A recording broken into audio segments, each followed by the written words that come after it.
My name is Seth Thomas, S-E-T-H-T-H-O-M-A-S.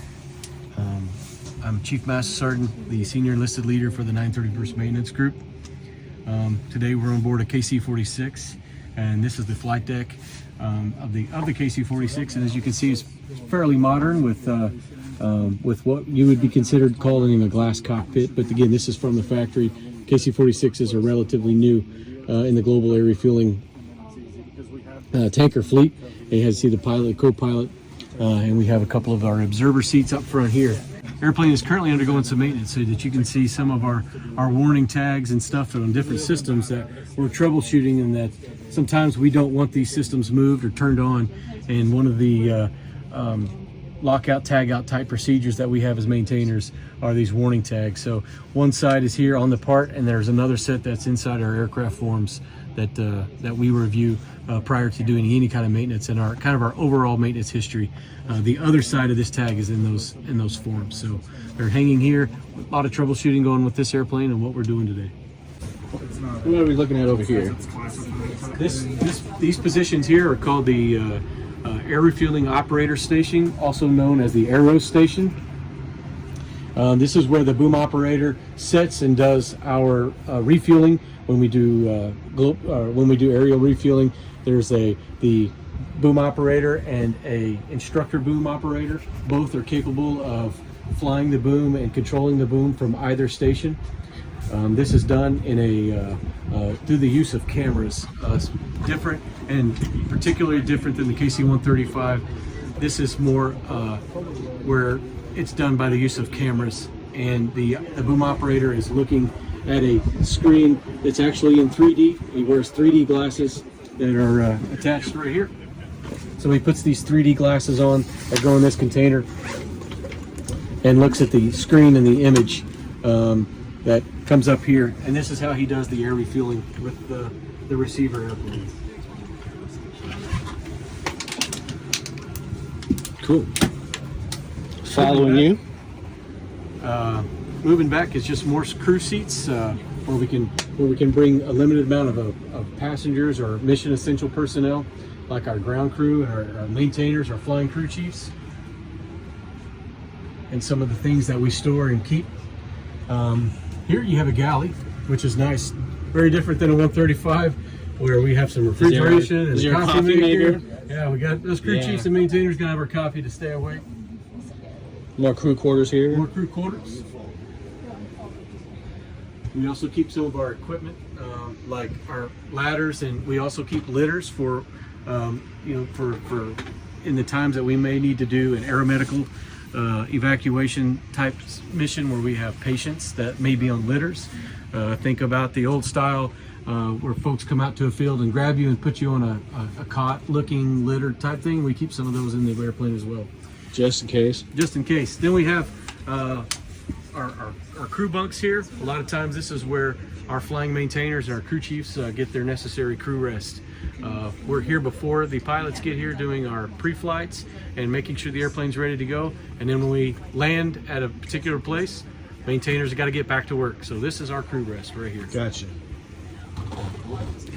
The airplane is also configured not just for air refueling, but for hauling cargo. This airplane is also an FAA certified airframe, and we meet all parts, Part 121, for operations for the FAA. And a lot of what you see here is some equipment necessary. So the smoke, what we call a smoke barrier and a 9G barrier. This, when we can carry combination of people and cargo, we can make sure that we keep the crew safe from runaway pallets with the use of this net. Making sure that things are secured.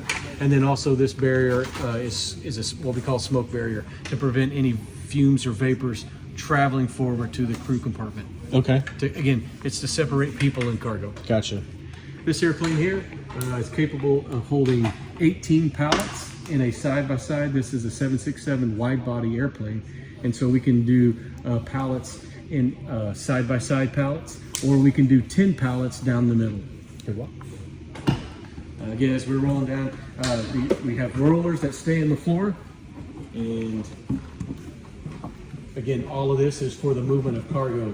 All of our tanks if you will, that hold the fuel for our air refueling are below us in tanks that are stored in the lower lobe of the airplane. So below us is another layer, another section of the airplane that holds our tanks. Gotcha. for carrying gas.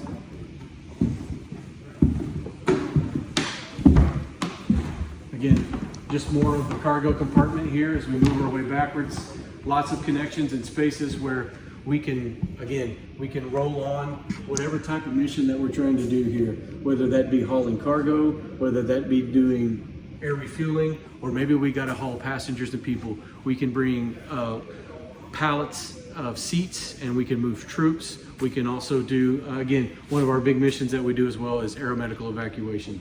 And back here is more where we can haul patients and all of the staff that comes with it, with our nurses and the air crew and the medical staff that come along with an aeromed. Again, more equipment that's stored here for the purposes of aeromedical evacuation. Some of our equipment that we use to plug the engines. And then back towards the back of the airplane is two more doors for egress and getting off the airplane, also getting on the airplane. And then the very back is just more storage, and that's the back of the airplane. Again, on a KC-135, that's about the point where we would be at the boom pod, where the boom operator physically lays down in the back of the airplane and does air refueling. Again, KC-46, that's done up front. You know any guys that did booms for 135 that transitioned to KC-46? Yes. So again, do they like the 46 more as a boom operator? I think opinions vary. Yeah. This is more technologically advanced. It's probably easier on the boom operator in both a physiological type environment. It's more comfortable. It's sitting much up there. more comfortable, that's for sure. And then trying to navigate and lay down, and it's hot and cold in the back of a KC-135. But I think from a